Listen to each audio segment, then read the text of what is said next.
ভাইরে ভাই, বিশ্বাস করেন যখন বেতন পাই মাসের শুরুতে মনে হয় আমি রাজা, খরচ করি, ঘুরি, খাই। আর মাসের শেষে মনে হয় আমি ফকির, আমার মতো গরিব আর নাই। বন্ধুরা, এমন যদি হয় তবে ভিডিওটা তোমার জন্য। আজকে বলবো কিভাবে মজাদারভাবে টাকা সঞ্চয় করা যায়। হ্যাঁ, একদম হেসে খেলে জমাইবেন। টিপ 1, ভাঙতি রাজার গুপ্তধন পদ্ধতি।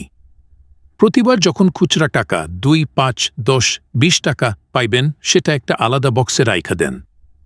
নাম দেন মিনি ভান্ডার। মাস শেষে দেখবেন আপনার গুপ্তধন জমেছে। টিপ 2, খরচ করলে লিখে রাখেন, নইলে টাকা টিকবে না। প্রতিদিন কোনো খাতে টাকা খরচ করতেছেন, সেটা একটা খাতা বা মোবাইল অ্যাপে লেখেন। চিপস, সিঙ্গারা, চা যাই খান না কেন লিখে রাখেন। গার্লফ্রেন্ডকে পাস্তা খাওয়ান, সেটাও লেখেন। বিশ্বাস করেন 1 সপ্তাহ পর নিজেই ভয় পাবেন। টিপ 3, আগে ভাবেন তারপর খরচ কইরেন।